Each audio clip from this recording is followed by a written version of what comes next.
अगर आपको कहीं लॉकडाउन होने के बाद भीड़ देखने को मिले तो आप क्या सोचेंगे? क्या सरकार ने लॉकडाउन को खोल दिया है? जी नहीं, यह वही भीड़ है जो लगी हुई है शराब की दुकानों के आगे। जब से भारत के प्रधानमंत्री नरेंद्र मोदी द्वारा शराब की दुकानों के खोलने की बात कही गई है, उसी को लेकर यह शराब की दुकानों पर लंबी लंबी कतारें और गाड़ियों की आवाजाही आपको नजर आ रही है। इस शराब की भीड़ को अगर देखें तो ऐसा ही महसूस होगा, शायद भारत सरकार द्वारा सारी दुकानें खोल दी गई हों और सब यहाँ पर सामान लेने आए हों। ऐसा बिल्कुल नहीं है। यह लाइन है उन लोगों की जो शराब के बिना नहीं रह सकते और लाइन में लगकर अपनी बारी का इंतजार कर रहे हैं।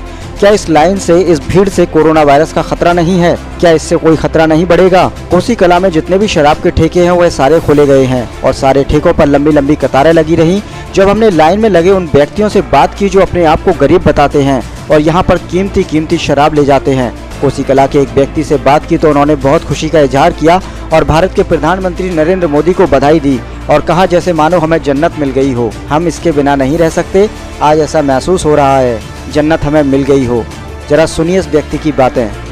इस व्यक्ति के बाद जब हमने एक और व्यक्ति से बात की तो उसने कहा कि अब जो बोतल 1700 के करीब मिलती थी, आज वह 600 साढ़े 600 की मिल रही है। अब इसको हम एक शराब की तरह नहीं बल्कि दवा की तरह प्रयोग करेंगे। एक ढक्कन सुबह और एक ढक्कन शाम को लेंगे। किसी को जन्नत मिली तो किसी को मिली दवा। ये है कोसी कला का नज़ारा। जब इस संदर्भ में शराब की दुकान पर नगर पालिका के चेयरमैन नरेंद्र कुमार इंजीनियर पहुंचे तो उन्होंने कहा यहाँ पर सोशल डिस्टेंस का पालन करें, अगर ऐसा नहीं होगा तो आपकी दुकान बंद करा दी जाएगी। उसके बाद भी वहां के लोग नहीं माने और नगर पालिका चेयरमैन उनको चेतावनी देकर चले गए। इस संदर्भ में नगर पालिका चेयरमैन से बात की गई तो उन्होंने जानकारी देते हुए बताया कि यह भारत सरकार का जो निर्णय है वह सही नहीं है, क्योंकि इसको अगर खोला जाए तो लॉकडाउन के बाद खोला जाता, जिससे यहाँ के लोग घरों से बाहर नहीं निकलते। ये शराब पीकर एक दूसरे से गले मिलेंगे, हाथ मिलाएंगे। इस प्रकार की गतिविधियां अगर होगी तो जरूर कोसी कला में कोई ना कोई केस सामने आएगा। अभी तक हमारा कोसी सेफ है। मैं नगर पालिका चेयरमैन हूँ और मेरा यही दायित्व बनता है कि कोसी कला के लोगों की सुरक्षा में लगा रहूँ।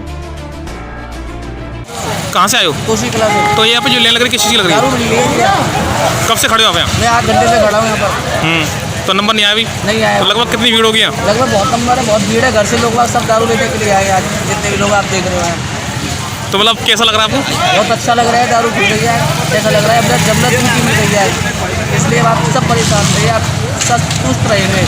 रेड जोन मतलब हो चुका है और आप एक नगर पालिका के अध्यक्ष हैं और आपकी वक्त कर्तव्य बनते हैं, जैसे अब ठेके खोल दिए गए हैं, काफ़ी भीड़ देखने को मिल रही है। ये क्या एक संदेश क्या देना चाहेंगे इसके लिए आप? देखिए, मैं क्या संदेश दूंगा, सरकार अपने आप खुद देख रही है, शासन प्रशासन देख रहा है। ये नीतियाँ ऊपर केंद्र से बन के आ रही हैं और हमारे उत्तर प्रदेश सरकार में जो हमारे मुख्यमंत्री योगी जी हैं उनकी तरफ से सब नीतियाँ बन रही हैं। मैं तो यही कहूँगा कि डिस्टेंसिंग का पालन करें, जो भी करें। हालांकि शराब के ठेकों में इतनी जल्दी नहीं करनी चाहिए थी, लेकिन जैसा बोला जा रहा है कि शराब के ठेके भी खुलेंगे, गुटखा पान भी खुलेंगे और थूकने की मना है, तो इन सब चीज़ों पे सरकार ध्यान दे। एक तरफ आप थूकने के लिए जो है जुर्माना लगा रहे हैं, एक तरफ आप गुटखा पान मसाला इसको भी छूट दे रहे हैं, तो ये चीज़ ठीक नहीं है। तो मेरी अपील यही है कि सरकार सोच समझ के निर्णय करे, जो भी करे, लेकिन ये जो ठेके खुल रहे हैं इनमें डिस्टेंसिंग का पालन नहीं होगा। अब और गरीबी आएगी। अब आप ये देखिए कि लोग शराब पिएंगे, वैसे खाने के लिए लोगों के पास पैसा नहीं है। आज देश के हालात ऐसे हैं कि अपनी जान बचानी है, बाद में पैसा कमा लेंगे लेकिन जान बचाने की पड़ी है। अब ये ठेके खुलेंगे, ये पी पी के अपने घर पे जाएंगे। खासकर जो दवा कुचला गरीब जो आदमी है वो जाके घर पे कलेश करेगा। ये अभी ठेके नहीं खोलने चाहिए थे, जो मेरी अपनी वो है। लेकिन सरकार राजस्व देखती है, जो भी देखती है। अगर ठेके भी खोलें तो उसका नियम कड़ाई से बनाएं। आधार कार्ड जरूर लें कि आपके पास जब पैसा है तो आपके पास ये शराब के लिए पैसा कहाँ से आया। आधार कार्ड लें, हर आदमी का आधार कार्ड लें कि आपके पास तो पैसा है, फिर उसको हम राशन भी नहीं देंगे। राशन रोकें उसका जिसके पास इतना पैसा है जो शराब पी सकता है। तो मेरी अपील यही है कि सरकार इसको डिस्टेंसिंग का भी ध्यान रखे और एक गरीबी भी ध्यान रखे। एक जैसे कि कुछ परिवार जैसे गरीब बताते हैं अपने को, बार बार राशन ले जाते हैं, लेकिन उसी परिवारों में से वो लोग दारू को लाइन में भी खड़े हुए मिले। ये गलत है। ये मैं इसीलिए मैंने अभी आपको बोला था पत्रकार जी कि उनके आधार कार्ड लें, आधार कार्ड लें, उनको पता करें कि जब आपके पास आधार कार्ड से मिला के उसका नंबर कि आप राशन भी ले रहे हैं फ्री में और उसके बाद आपके पास पैसा कहाँ से आ रहा है कि आप शराब भी खरीदने चले आ रहे हैं। तो इस देश को बनाने के लिए मजबूती से सरकार निर्णय ले। हमारे जिलाधिकारी महोदय और कप्तान साहब ने बड़ा कोशिश करके अब तक बचाए रखा, लेकिन अब मथुरा रेड जोन में आ गया, ये बड़ा दुर्भाग्य है। लेकिन अपनी कोसी को बचाने के लिए मैं कोसी के लोगों से खासकर अपील कर रहा हूँ, अपने घरों में रहें और सरकार से ये प्रार्थना कर रहा हूँ कि शराब के ठेकों पर डिस्टेंस बनाएं। बिना डिस्टेंस के